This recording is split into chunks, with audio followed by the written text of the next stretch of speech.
Good morning, everybody. I'm filming this, as you can see, on the beach. It's a glorious day here on the Aegean coast of Turkey, so I thought I'd just show you, particularly if you're shivering in the UK, a little bit of the glorious coast that I live on in this country. And can you believe that I actually want to come back to Peterborough and live in the streets of Peterborough? But there you go, this is not going anywhere, so it will always be here for me to come back to. But there are other more pressing things that I want to be doing with my time.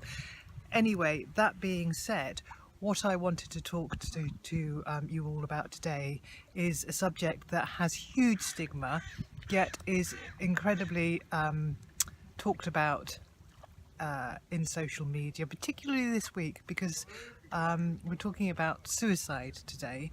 And there has been a story of one chap who was in Love Island who recently committed suicide. So there's been obviously a lot of that talk on social media, on TV, and in the traditional media as well.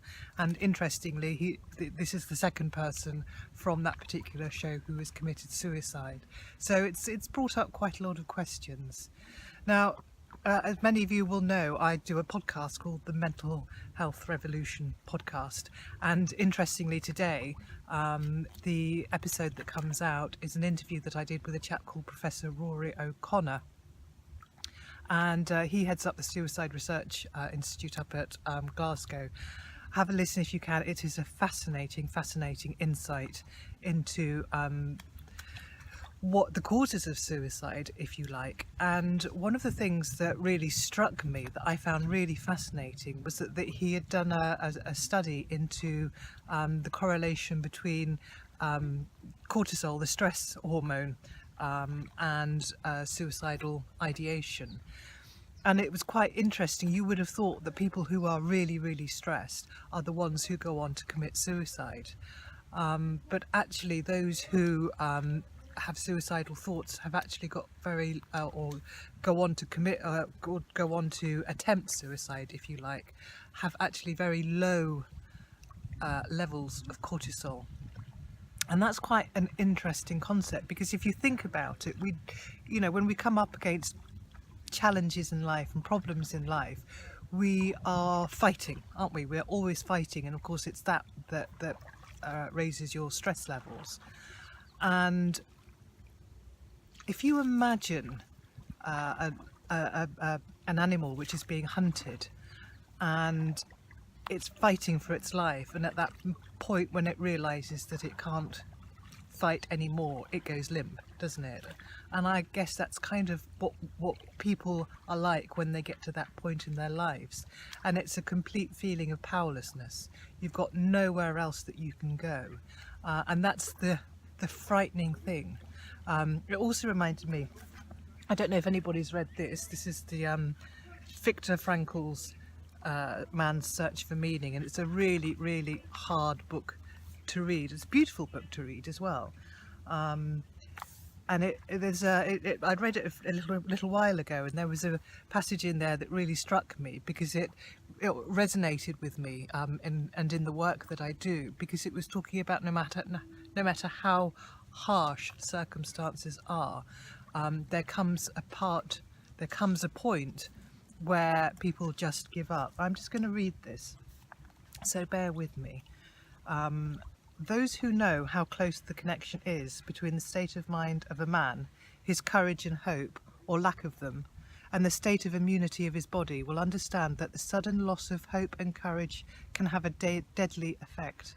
The ultimate cause of my friend's death was that the expected liberation did not come, and he was severely disappointed. So just in case you didn't know, this book is an account of his time in Auschwitz during in concentration camp. This suddenly lowered his body's resistance against the latent typhus infection. His faith in the future and his will to live had become paralysed, and his body fell victim to illness. And thus the voice of his dream was right after all. The observations of this one case and the conclusion drawn from them are in accordance with something that was drawn to my attention by the chief doctor of our concentration camp. the death rate in the week between Christmas 1944 and New Year's Eve 1945 increased in camp beyond all previous experience. In his opinion, the explanation for this increase did not lie in the harder working conditions or the deterioration of our food supplies, or a change of weather or new epidemics.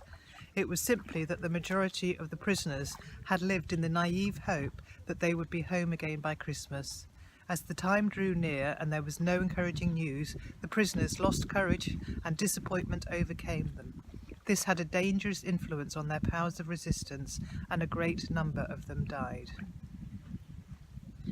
Now, that's food for thought, isn't it? That's yes. I think the important thing to take away from this today is to always know that there is more that you can do. There are greater psychological depths that you can dig down into in order to find a way out. So no matter how difficult the obstacles are, no matter how tough that road is ahead, it's the mere fact that that road is tough which keeps us going, and which keeps us, we need to keep the faith to keep going on that, and never ever lose that faith. Things are going to be tough. When you're building businesses, when you're trying to create a life that you want for yourself and for your family, it's always going to be difficult. There's never ever going to be an easy way to do it. And it's always, the victories are always sweeter when they're harder won. So just keep going, don't lose faith, and enjoy it. See it as something to be enjoyed.